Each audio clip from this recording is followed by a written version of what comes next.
want to show you guys all the right-wing grifters that me and Misty been calling out that have been pretending that they are for free speech have been full of shit, and they always been full of shit. Yep. You guys notice that all the free speech champions, they are avoiding this topic. I ain't seen Russell Brand talk about this. I ain't seen none of these people that cozying up with these right-wing grifters covering this story about how the right wing is folding on this. Glenn Greenwald has.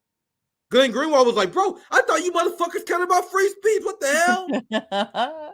In fact, I've been loving the coverage that Glenn Greenwald been doing on this, my friends, because Glenn exposed, you know how Glenn will go on Jesse Waters?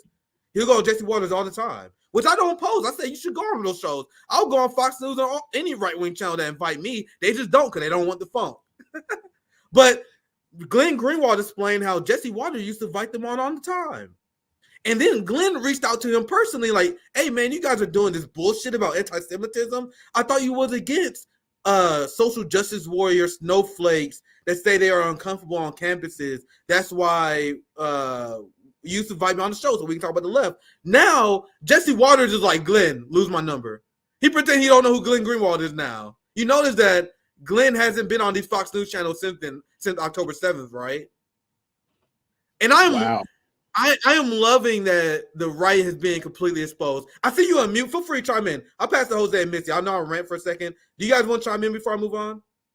No. I want to comment on what she says. Yeah. Yep. Anything you want to preface this with? Going once, going twice. And I'll play the video. I'll shut the fuck up. I'll play the video. Let's play the video and I'll get you guys in here. I know in South Dakota, you've got a bill. I think it's a new bill combating anti-Semitism or reaffirming old bills. Could you just tell us a little bit about that? Because it's such an important issue. Well, this is a bill that defines what anti-Semitism is, and it has examples that we put in statute that will be used as model legislation in every other state to make sure we're defining what a hate crime is and that we can prosecute those who engage in it. It really is the strongest language in this country to push back on some of what we've seen for hatred being spread across this country since the October 7th attacks. So I was devastated to see some folks in this country be uneducated and some maybe purposefully stand with pro-Hamas and attack our allies, Israel, and our brothers and sisters in the Jewish community.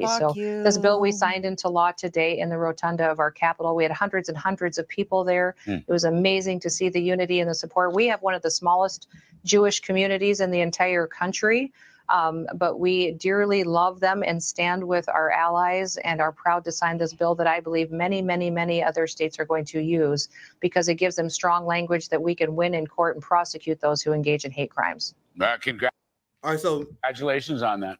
So Misty, I want to unleash you. You guys know how hard that was to let that play without stopping it? Yeah. please, I need some praise. I need a pat on the head for that. Right? You do. Misty, I want to unleash the Kraken, unleash the dragon. Misty, let me know how you feel about this. If you want to know who rules over you, look at who you're not allowed to criticize. That's what I have to say about that. This has nothing to do with protecting Jewish people. Nothing at all. This is about protecting Zionism. This is about protecting AIPAC and the Zionist lobby and her donors. And that's what this is about. And you're right. I'm so glad that the right has been exposed on this because they have attempted to position themselves as the free speech party, I guess, or side or whatever you want to call them. And which is interesting to me because that was an effective move for them for a while, because in comparison to liberals, they were the kind of free speech alternative in that equation. There's no question about it. But this has absolutely exposed them across the board. And it's like you have Marjorie Taylor Greene, who is, her hypocrisy has been on full display. For example, that when the, I think it was Jewish Voices for Peace were in the rotunda, and she was calling for there to be charges. This is a woman who has been freaking out about January 6th, rightfully so, but then wants to see the exact same thing happen to Jewish Voices for Peace. So the unbelievable hypocrisy on display here is so frustrating to me. And this, as a free speech act, this is what I fucking do. It's so frustrating to me that there's like zero consistency on this issue from most people. Even people who claim to be on the side of free speech and who claim to support press freedom and all of that stuff find an issue where they don't like the things that are being said, and suddenly they reverse course. And they're all about censorship, and they're all about silencing people that they don't agree with. So fuck this bitch and her stupid bill. It has nothing to do with protecting Jewish people. This is about protecting Zionism, and I have no time for it. Zero patience.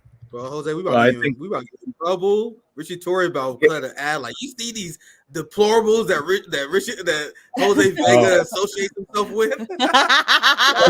Why, Jose? Why, I want to hear your thoughts on Jose, this. I'm real bad for your campaign. You may want to disassociate. That's not. I don't know. I'll make you my what do you call it? The community press speaker. So you can Communications director. Yeah, communications director. You can do that. My reaction to this is you can't see it as like an isolated thing, because here in New York, the speaker of the Senate, I believe, Alan Dinowitz or Dershowitz, whatever that guy's name is, Gaijin girl brought this up to me, on Twitter. She they want to make it illegal to interrupt a lawful, peaceful assembly. Right. And the language is so ambiguous, because that means the interventions that I've been doing, or the ones that have been going on recently, like the one with Gillibrand, where like 6 people stood up and started calling Gillibrand like a genocider and a genocide denier and enabler. They want to make that a felony, which would mean you get 1 year in jail automatically. Right. And then there's a second bill. Bro. Yeah, right. So people who want to, do the stuff that like they're seeing now, or the stuff that I've done, if that it's likely they would go to jail for a year just for doing it. And secondly, do people know what words mean? I'm sorry, Jose, I have to chime in on that, because that's such we literally need to focus on that. I'm sorry to interrupt your point, but do people know what words mean? No.